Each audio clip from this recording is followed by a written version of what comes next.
I accidentally burned one pan while cooking dinner for their anniversary. My daughter-in-law threw it across the room and screamed, "You're ruining everything like you ruined your son's childhood." My son said, "Maybe it's time you stopped playing family." My grandson cried and ran to me, but that night, I made a call that would make her lose something she thought she controlled. I never thought burning a single pan would change everything, but looking back now, I realized the fire had been smoldering long before that night. My hands were shaking as I stood in that kitchen, the acrid smell of burnt garlic filling my nostrils, and I could feel Serena's eyes burning into the back of my skull like hot coals. The truth is, I've always been the kind of person who tries too hard, who smothers people with good intentions until they can't breathe, who mistakes guilt for love and service for connection. My therapist once told me I had what she called pathological people-pleasing tendencies, but I just thought of it as being a good mother, a good grandmother. I was wrong about a lot of things back then.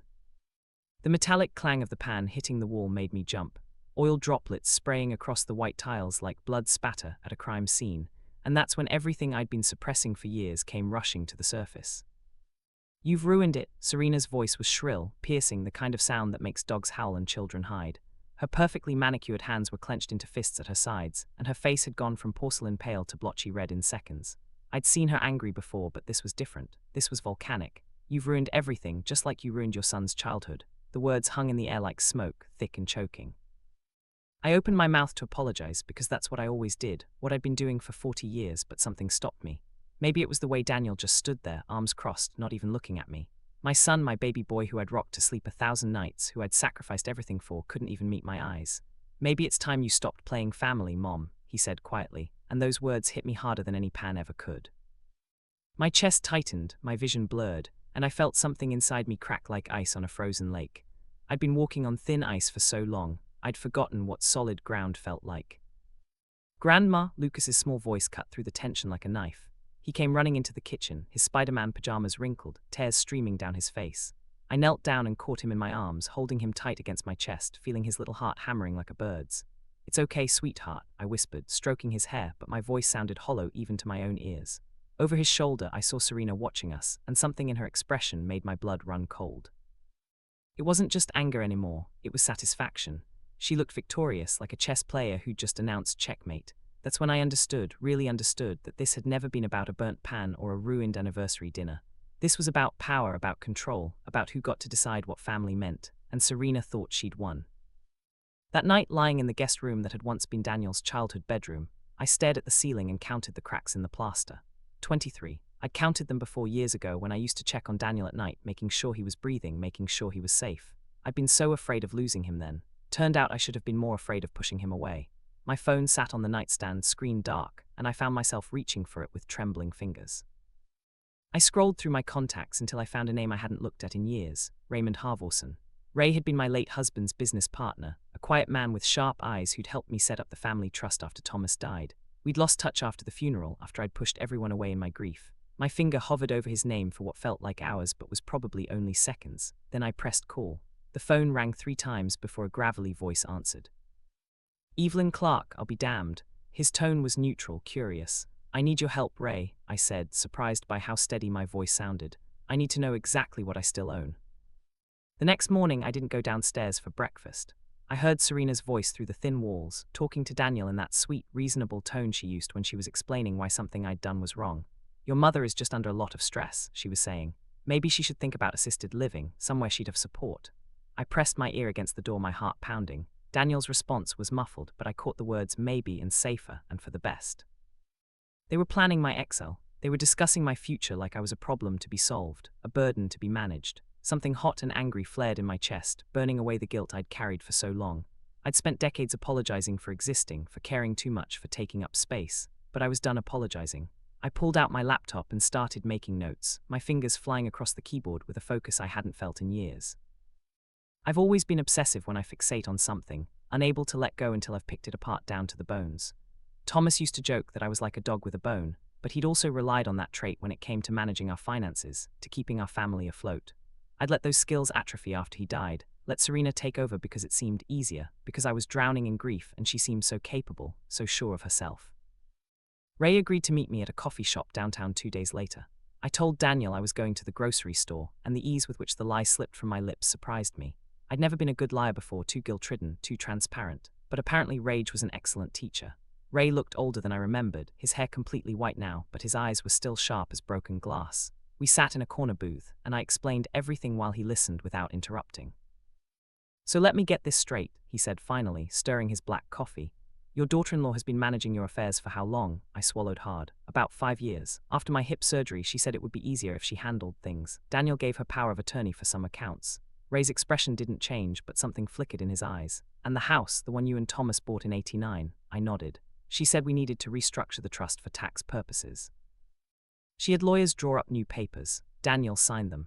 Ray was quiet for a long moment. Then he pulled out a leather notebook and started writing. "I'm going to need you to bring me every document you can find. Trust agreements, deeds, power of attorney forms, everything. Can you do that?" I thought about Serena's home office, the filing cabinet she kept locked, the way she gently but firmly discouraged me from worrying about boring financial stuff. "I can try," I said. Getting into Serena's office was easier than I expected. She and Daniel had taken Lucas to a birthday party that Saturday afternoon, and I'd claimed a headache to stay home. The moment the car pulled out of the driveway, I was up the stairs, my heart hammering against my ribs like it was trying to escape.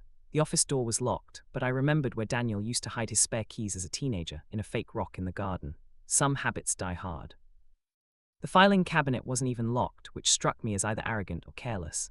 I started pulling out folders, my hands shaking so badly I could barely hold them. Trust documents, property deeds, bank statements, insurance policies.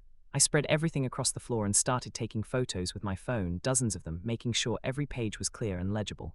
That's when I found it, buried beneath a stack of medical bills, the amendment to the family trust. The one Serena had said restructured everything for tax purposes. I read it 3 times, my vision blurring with tears of rage. It essentially transferred ownership of the house from the original trust, which I controlled, into a new entity that Daniel and Serena managed jointly. But at the bottom, in small print, was a clause I'd never seen before. "This amendment becomes effective upon signature of all beneficiaries and original trusters." My signature was there, but something about it looked wrong. The loops were too big, the slant was off. I stared at it for a full minute before I realized it wasn't my signature. Serena had forged it. I nearly dropped the document.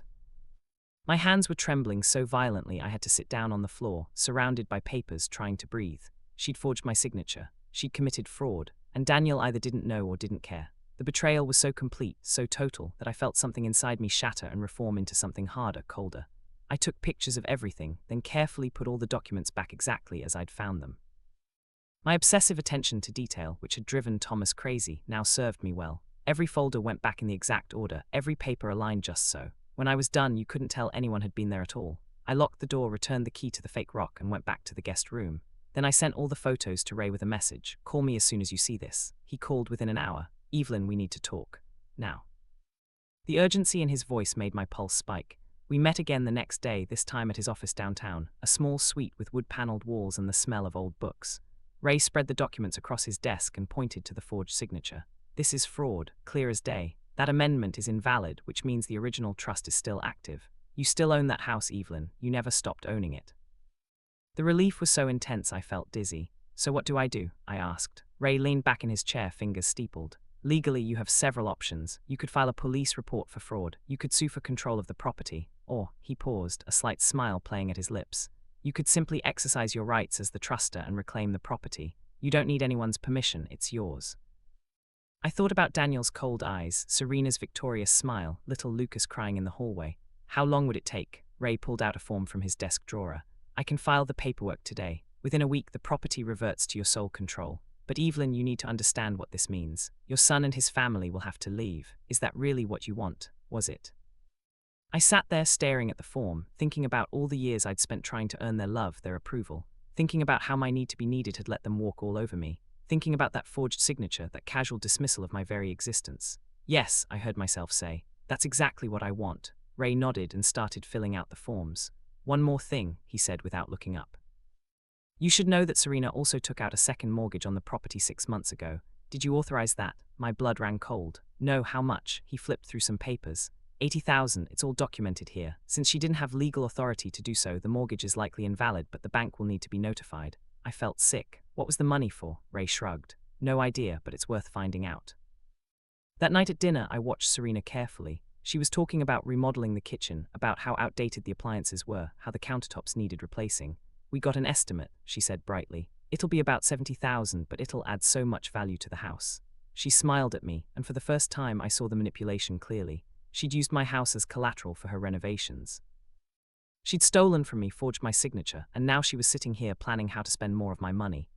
That sounds lovely, I said mildly, and her smile widened. She thought she'd won. She thought I was beaten. I excused myself early, claiming fatigue, and lay in bed staring at the ceiling. My phone buzzed with a text from Ray. Papers filed. Property reverts to your control Monday at 9 a.m. I'll be there with you if you want. I texted back, thank you, I'll let you know. Then I lay there in the dark, thinking about revenge, about justice, about the difference between the two. I'd always been impulsive, acting on emotion rather than logic, and I could feel that familiar urge to do something dramatic, something that would hurt the way I'd been hurt. But I forced myself to wait, to plan, to be strategic. This wasn't about hurting them. This was about reclaiming what was mine. At least that's what I told myself. The weekend crawled by like a wounded animal. I smiled when I was supposed to smile, nodded when I was supposed to nod, played the role of the harmless, slightly confused elderly mother. Serena was planning another anniversary dinner for Saturday night, 2 weeks after the burnt pan incident. We're starting over, she announced. Fresh beginning, just family. She looked at me when she said it, and I knew what she meant. You're not family anymore. But I smiled and said, that sounds wonderful, dear. Saturday morning, Ray called. Everything's set. The property is legally yours as of 9 a.m. Monday. I've prepared a notice to vacate, which gives them 30 days to leave. Do you want me to serve it personally, or would you prefer to handle it yourself? I thought about it for a long moment. Part of me, the old Evelyn, wanted to avoid confrontation, to mail the papers and hide from the aftermath. But the new Evelyn, the one who'd been forged in fire and betrayal, wanted to see their faces. I'll handle it, I said, but I want you there with me. Ray agreed to come to the house at 6 p.m., right when they'd be sitting down for their fresh start dinner. The timing felt right, poetic even. They'd taken my place at the table, and now I'd take it back. Saturday afternoon, I took a long shower and got dressed carefully. Nothing fancy, just simple black slacks and a cream blouse. I looked at myself in the mirror and barely recognized the woman staring back. She looked harder somehow, less apologetic. I liked her. At 5:45, my phone buzzed. Ray was outside. I grabbed the folder of documents I'd been keeping under my mattress and went downstairs. The smell of roasted chicken filled the house, and I could hear Serena humming in the kitchen. Daniel was setting the table, and Lucas was coloring at the breakfast bar. They all looked up when I entered. "Oh, Mom, you're dressed up," Daniel said, looking confused. "We're just having a casual dinner." I smiled. "I know, but I invited someone. I hope that's okay." Serena's expression tightened. "Who?" Before I could answer, the doorbell rang. I walked to the front door and opened it, letting Ray into the house. He was wearing a suit, carrying a briefcase, and he looked exactly like what he was, a lawyer on a mission. "Everyone, this is Raymond Harvorson," I said calmly. "He was your father's business partner, Daniel, and my attorney."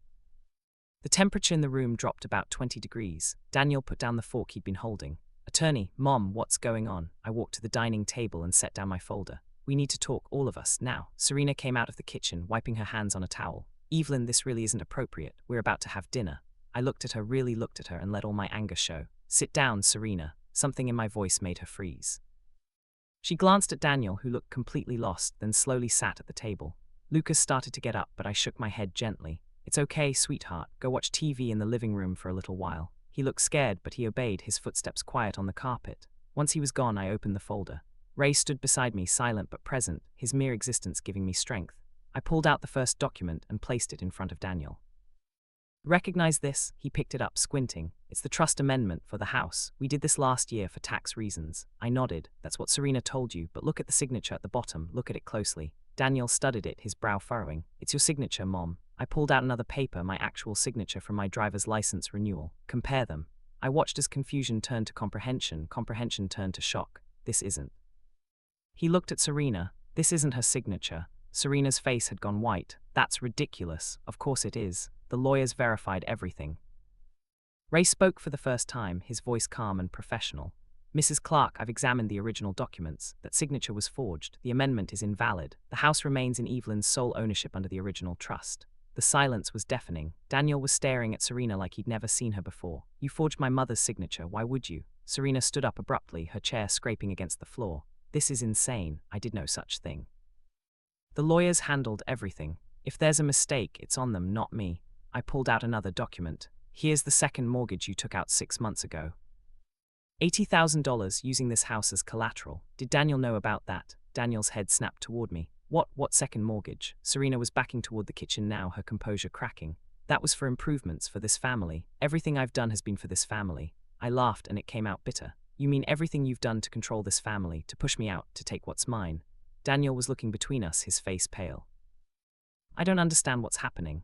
I felt a surge of something dark and hot in my chest. You don't understand. You stood there 2 weeks ago and told me to stop playing family. You let your wife treat me like garbage. You've let her manipulate you for years, and you never once asked if I was okay with any of it.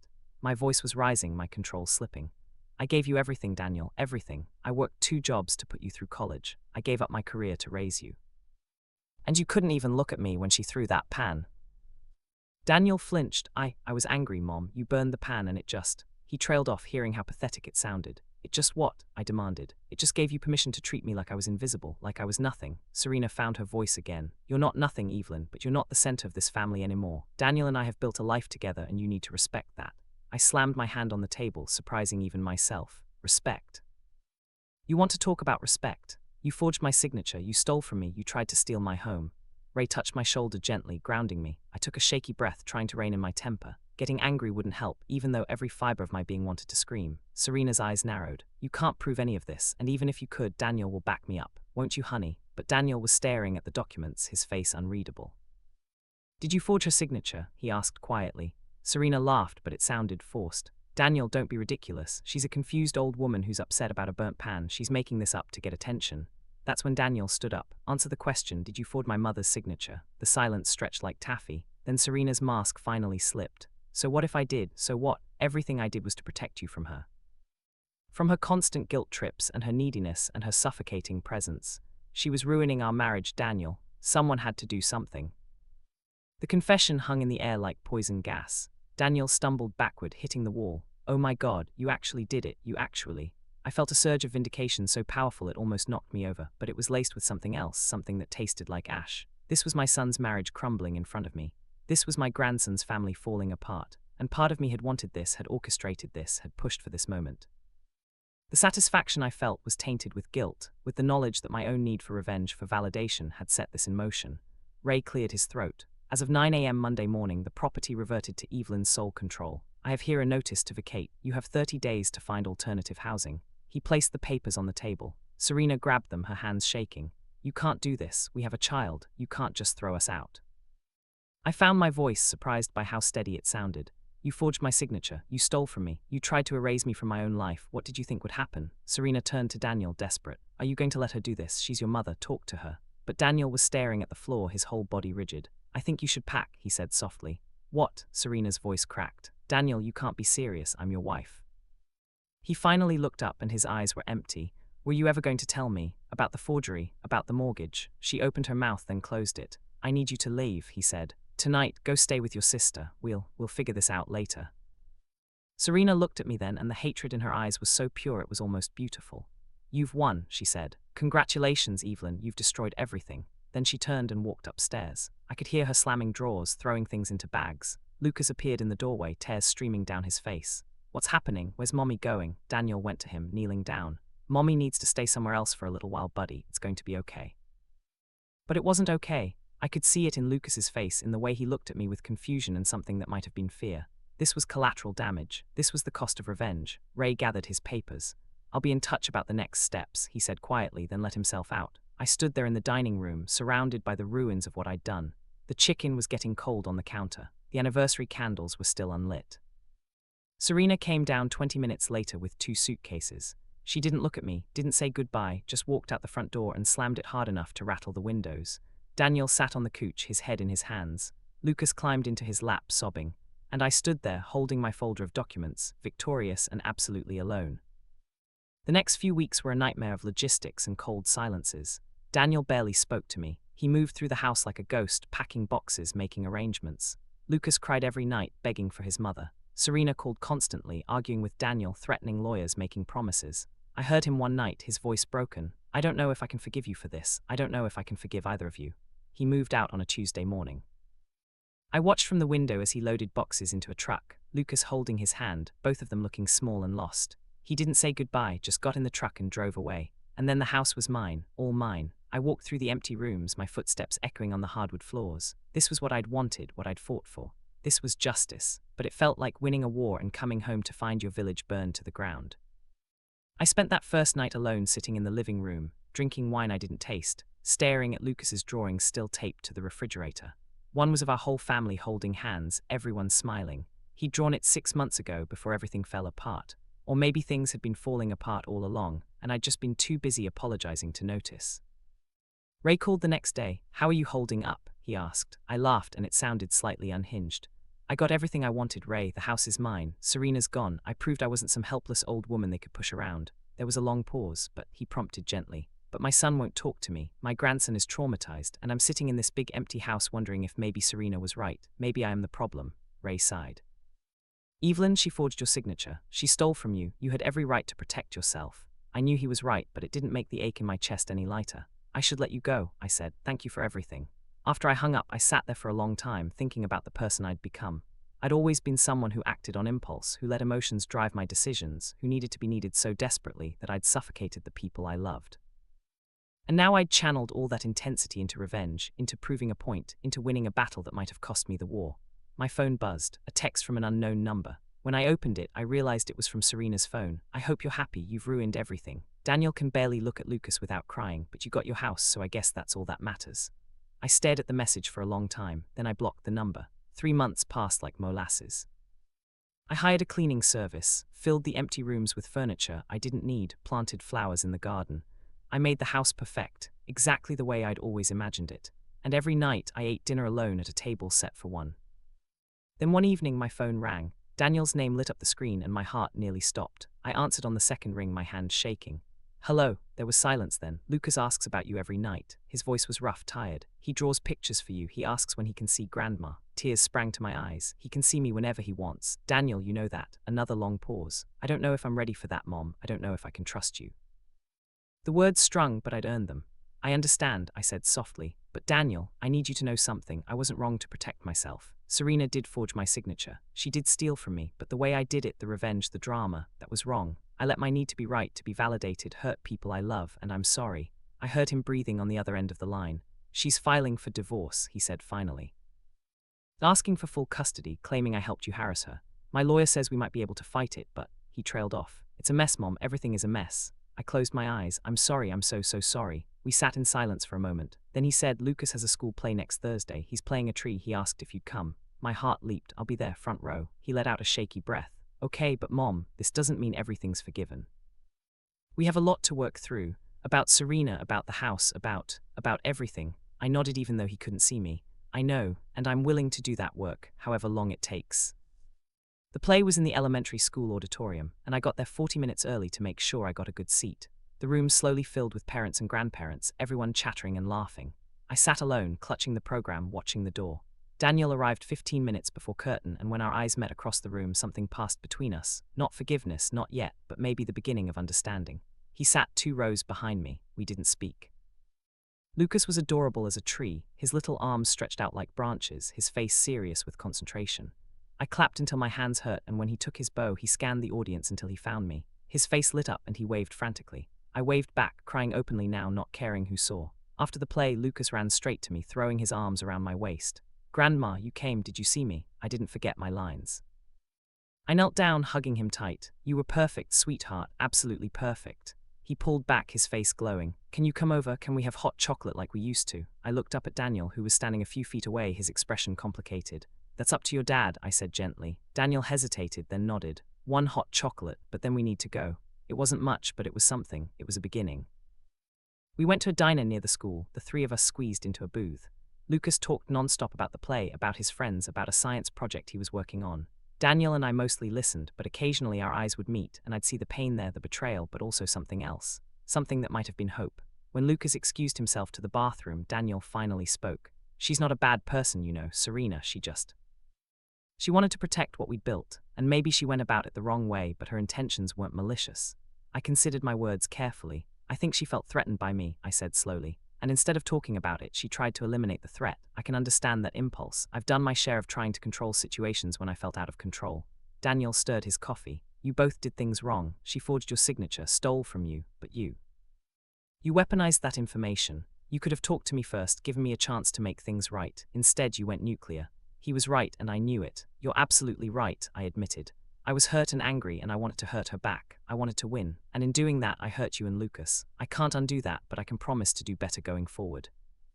Lucas came back then, chattering about the bathroom's automatic soap dispenser, and the moment passed. But something had shifted. Not healed, not resolved, but shifted. Over the next few months, we fell into a tentative rhythm. Lucas would visit me on Saturday afternoons. Daniel would drop him off and pick him up, our interactions brief but civil. Sometimes he'd come in for coffee, and we'd talk about surface things, safe things. Never about Serena, never about the house, never about forgiveness. The divorce was ugly. Serena's lawyer painted me as a manipulative matriarch who'd destroyed their marriage out of spite. Daniel's lawyer countered with evidence of fraud and financial abuse.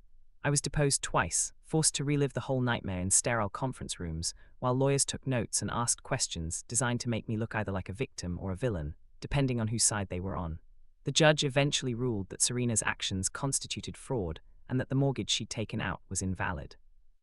She was ordered to repay the money, but since she didn't have it, the judgment just sat there, a paper promise of justice that would probably never be fulfilled. Daniel got primary custody, with Serena getting supervised visitation twice a month. She blamed me for everything, and maybe she wasn't entirely wrong. 1 year after the burnt pan incident, I stood in my kitchen, the one that was truly mine now, and made dinner for Daniel and Lucas. Nothing fancy, just spaghetti and meatballs, Lucas's favorite. The pan I used was new, stainless steel, and I watched it carefully, making sure nothing burned. They arrived at 6, Lucas running in with his backpack full of homework, Daniel following more slowly. We ate together, the three of us, and it almost felt normal, almost felt like family. After Lucas went to watch TV, Daniel and I did dishes together. The silence was comfortable now, familiar. I've been thinking, he said finally, scrubbing a plate with more force than necessary, about selling my condo, finding a house closer to you. Lucas misses you when we can't visit, my heart clenched. I'd like that, I said carefully, but only if it's what you want, not because you feel obligated. He set down the plate and turned to face me. Mom, I'm still angry. About a lot of things, about how you handled the situation with Serena, about how you let your need to be right overshadow everything else. But I'm also angry at myself for not seeing what she was doing, for not protecting you, and I'm angry at her for betraying both of us. He rubbed his face, looking exhausted. I guess what I'm saying is, anger doesn't mean we can't move forward. It just means we have to be honest about where we are. I nodded, my throat tight. I can live with honest. He almost smiled. Yeah, me too. That night after they left, I sat in my perfect house with its perfect furniture and its empty rooms, and I thought about what I'd won and what I'd lost. I'd reclaimed my property, my autonomy, my power. I'd proven that I wasn't invisible, that I couldn't be erased. But I'd also learned that revenge is a dish best served never, because it poisons everything it touches, including the person serving it. My obsessive need to win, my impulsive decision to go nuclear, my inability to let things go, all of these flaws had shaped how I'd handled the situation. And while I didn't regret protecting myself, I did regret the collateral damage. My phone buzzed, a text from Daniel. Lucas wants to know if you can come to his soccer game Tuesday. He's playing forward. I smiled, tears pricking my eyes, and typed back, I'll be there, wouldn't miss it. Because that's the thing about family, I realized. It's not about who owns what or who's right or who's wrong. It's about showing up, even when it's hard, even when you're angry, even when everything is broken. It's about holding space for each other's flaws and mistakes and still choosing to move forward together. I looked at Lucas's drawings on my fridge, faded now but still there. In one he'd drawn me standing next to him, both of us smiling, holding hands. Above us he'd written in his careful, wobbly handwriting, my grandma is the best. I'd won my house back, I'd proven I couldn't be controlled or erased. But the real victory, the one that actually mattered, was still being written. It was in soccer games and Saturday visits and awkward coffee conversations and slowly rebuilt trust. It was in learning to hold my power without wielding it like a weapon, in being needed without being suffocating, in loving people enough to let them be angry with me. The burnt pan had started everything, but it didn't have to define everything. We were all just doing our best to clean up the mess, one dish at a time. And maybe, just maybe, that was enough.